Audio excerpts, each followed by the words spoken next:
Kalau kita ngomongin Super Sentai, umumnya seri-seri di waralaba ini punya pola yang hampir sama, yaitu tim utama berisi 5 anggota dengan kostum yang desainnya seragam.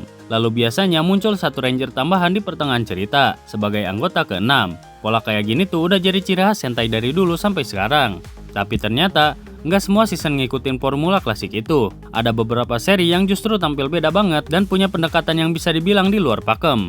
Mulai dari jumlah anggota yang cuma 3 orang doang, desain kostum yang beda satu sama lain, sampai konsep desain yang dipaksa fleksibel biar bisa nyambung sama ceritanya. Bahkan, ada juga season yang berani gila-gilaan kayak nyatuin 2 tim Super Sentai dalam satu musim penuh. Yang kayak gini bikin dunia Super Sentai makin seru dan gak monoton. Walaupun konsepnya aneh, tapi justru dari situlah mereka jadi ikonik dan punya daya tarik tersendiri dibanding yang lain.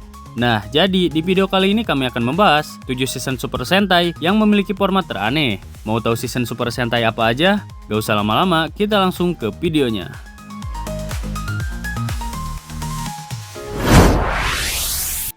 Di nomor yang pertama ada Jaka Dengekitai. Seperti yang kita tahu, Jaka Dengekitai adalah seri Super Sentai kedua setelah Go Ranger.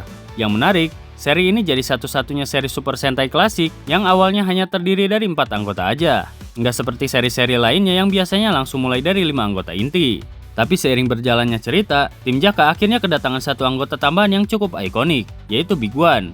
Nah, disinilah mulai terasa anehnya. Secara teknis, Big One adalah anggota kelima di tim. Tapi anehnya, dia nggak pernah dianggap sebagai Pipe Ranger atau Six Ranger. Posisinya nanggung dan cukup membingungkan buat sebagian fans. Pas pertama kali muncul, Big One gak lewat proses perekrutan atau transformasi biasanya kayak anggota lain. Dia langsung hadir sebagai sosok yang udah punya kekuatan, skill, dan otoritas sendiri.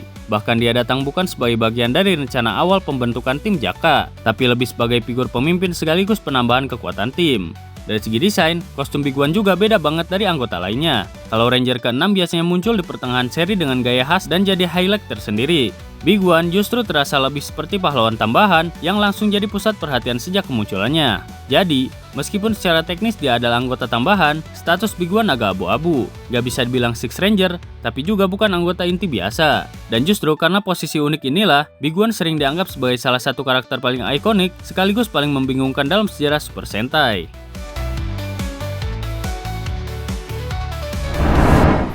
Di nomor yang kedua ada Taiyo Sentai Sun Falcon. Taiyo Sentai Sun Falcon adalah salah satu seri Super Sentai yang paling unik dan beda sendiri dari yang lain. Karena Sun Falcon jadi satu-satunya seri Super Sentai sepanjang sejarah yang hanya punya 3 anggota inti aja dari awal sampai akhir. Benar-benar keluar pakem kalau dibandingin sama seri lain yang biasanya mulai dari 5 orang atau bahkan nambah anggota baru di tengah-tengah. Awalnya, Toei selaku pihak produksi sebenarnya punya rencana buat bikin Sun Falcon dengan 5 anggota, seperti Go Ranger dan seri-seri sebelumnya. Tapi pada proses pengembangan, mereka akhirnya mutusin buat bikin tim ini cuma terdiri dari 3 orang aja. Tujuannya jelas, biar ceritanya lebih fokus ke karakter masing-masing, lebih padat, dan biar bisa ngasih nuansa yang beda dari formula yang udah dipakai sebelumnya. Selain dari sisi cerita, keputusan ini juga punya keuntungan dari segi produksi. Jumlah anggota yang lebih sedikit bikin biaya kostum, properti, dan koreografi pertarungan jadi lebih hemat dan lebih mudah ditangani. Tapi hasil akhirnya justru bikin Sun Falcon terasa lebih solid sebagai tim kecil yang kompak dan efektif. Dengan segala keunikannya itu, Sun Falcon berhasil nunjukin kalau nggak harus selalu berlima buat jadi tim pahlawan keren. Justru dengan hanya 3 anggota, mereka berhasil tampil beda dan ninggalin kesan yang kuat di hati para fans. Di nomor yang ketiga ada Kagaku Sentai Dynaman. Kalau kalian pernah nonton serial Dynaman, pasti sadar ada sesuatu yang agak janggal. Dari segi tema, Dynaman itu mengusung konsep ilmiah, teknologi, dan tentu aja ledakan. Tapi kalau kita lihat kostumnya, justru pipe-nya lebih mirip seragam pemain baseball daripada baju tempur teknologi tinggi. Aneh, tapi menarik kan? Nah, ternyata di balik keanehan itu, ada fakta menarik yang mungkin belum banyak fans Tokusatsu tahu. Awalnya Dynaman sebenarnya bukan dirancang sebagai tim ilmuwan. Konsep awalnya justru bertema olahraga, lebih tepatnya baseball. Nama awal proyek ini adalah Yakyu Sentai Villager, dan rencananya para anggotanya bakal punya kekuatan dan gaya bertarung yang terinspirasi langsung dari dunia baseball. Tapi seiring proses produksi berjalan, ide tersebut dibatalkan. Toei memutuskan untuk mengubah temanya jadi lebih ilmiah dan eksplosif, karena mereka pengen tampil beda dari seri sebelumnya. Meski begitu, desain kostumnya yang udah setengah jadi tetap dipertahankan, dan cuma diubah sedikit supaya sesuai dengan tema baru. Alhasil, sisa-sisa nuansa baseballnya masih kelihatan jelas sampai sekarang, terutama dari model helmet, sabuk, dan garis khas jersey. Jadi, meskipun konsep awal Dynaman sempat belok arah, justru disitulah letak keunikannya. Dari seri baseball yang batal tayang, berubah jadi tim ilmuwan dengan tampilan ala pemain baseball. Dan Dynaman tetap jadi salah satu seri paling memorable yang punya tempat tersendiri di hati para fans lama. Di nomor yang keempat ada Juken Sentai Geki Ranger. Geki Ranger adalah salah satu seri Super Sentai yang bisa dibilang paling unik dan berani beda dibanding seri-seri sebelumnya. Soalnya seri ini mengambil dua konsep yang gak biasa dijadiin satu, yaitu tema hewan dan seni bela diri. Gaya bertarung para anggotanya terinspirasi langsung dari seni bela diri Tiongkok, yang menggabungkan gerakan binatang seperti harimau, cheetah, dan jaguar, dengan teknik pertarungan tangan kosong yang penuh gaya dan filosofi. Yang bikin makin menarik, Geki Ranger ini awalnya hanya diisi oleh 3 orang anggota utama, yaitu Geki Red, Geki Blue, dan Geki Yellow. Ketiganya punya gaya bertarung yang serupa, yaitu teknik binatang berbasis aliran Geki Juken. Tapi seiring ceritanya berjalan, tim ini kedatangan 2 anggota baru yang benar-benar bikin timnya jadi makin berwarna. Nggak cuma dari kostum, tapi juga dari gaya bertarung mereka. Pertama ada Geki Violet, yang tampil sebagai petarung tangguh dengan gaya bertarung ala Muay Thai. Desain kostumnya pun ikut mencerminkan tampilannya, dengan detail seperti petarung profesional dan lebih garang dibanding anggota utama lainnya. Lalu ada Geki Chopper, anggota terakhir yang bergabung, dan dia punya tema bela diri karate. Kostumnya pun dirancang mirip baju karate putih lengkap dengan ikat pinggang hitamnya, yang bikin dia kelihatan simple tapi powerful. Dan yang bikin Geki Ranger beda dari tim Super Sentai lainnya adalah desain setiap anggotanya yang benar-benar enggak seragam. Kalau di seri lain, kostumnya cenderung mirip satu sama lain, cuma beda di warna dan helmetnya aja. Tapi di Geki Ranger, setiap anggota benar-benar punya identitas visual dan tema bela diri yang khas.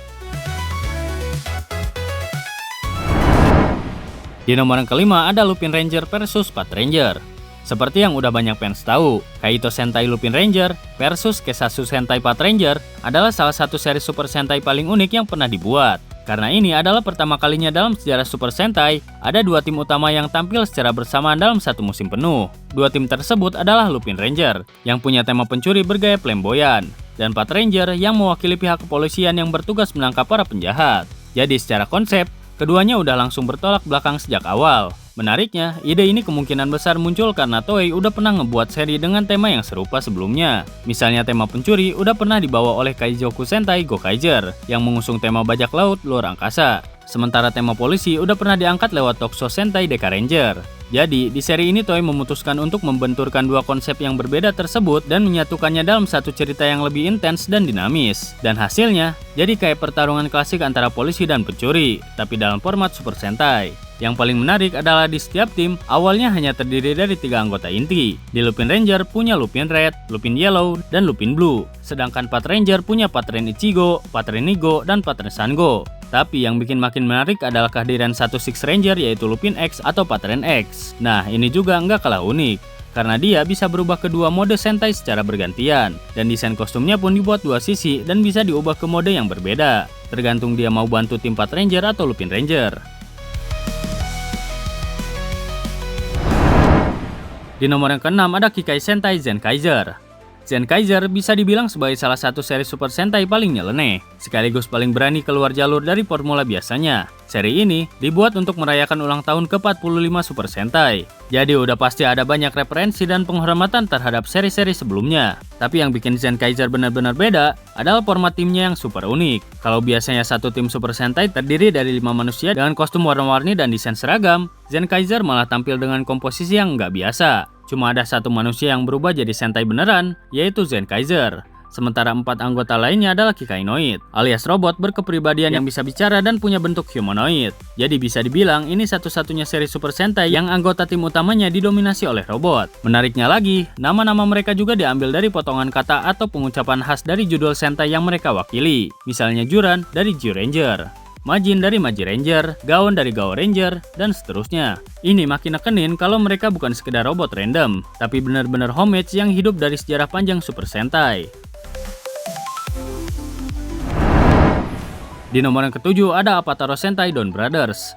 Seperti yang udah banyak fans ketahui, Apataro Sentai Don Brothers adalah salah satu seri Super Sentai yang bisa dibilang paling aneh, unik, dan anti-mainstream sepanjang sejarah franchise ini.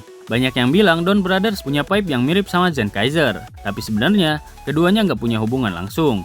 Meskipun ada elemen dan referensi yang terasa familiar, cerita dan dunia mereka tetap terdiri sendiri. Jadi jangan kaget kalau ada kemiripan, tapi nggak ada keterkaitan plot di antara keduanya. Don Brothers sendiri punya konsep yang cukup liar tapi menarik, yaitu memadukan legenda klasik Jepang tentang Momotaro dengan unsur teknologi masa kini seperti dunia virtual. Jadi semacam gabungan antara cerita rakyat tradisional dengan vibes digital dan penuh warna, yang bikin seri ini terasa segar dan beda dari Super Sentai sebelumnya. Nah, yang bikin Don Brothers makin nyentrik adalah desain karakternya, khususnya dua anggota yang benar-benar mencuri perhatian karena bentuk tubuhnya yang nggak biasa, seperti pada Kiji Brother yang punya proporsi tubuh super tinggi dan ramping kayak tiang listrik, dan Inu Brother yang justru sebaliknya, mungil, pendek, dan lincah banget. Keduanya tampil bukan dengan kostum biasa, tapi sepenuhnya dibuat dengan CGI. Sayangnya, kualitas CGI-nya nggak bisa dibilang mulus, apalagi karena ini tayangan mingguan dengan jadwal padat dan budget terbatas. Jadi wajar kalau hasil efek visualnya jauh dari kata realistis. Tapi justru karena keanehan ini,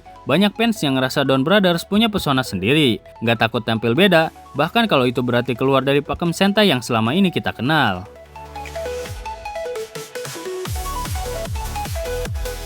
Nah, jadi itu dia pembahasan tentang 7 season Super Sentai yang memiliki format teraneh. Mungkin video untuk kali ini segitu saja. Terima kasih untuk yang sudah menonton video kali ini. Jika kalian ada saran atau tambahan yang lain, silahkan tulis di kolom komentar di bawah. Dan sampai jumpa di video selanjutnya.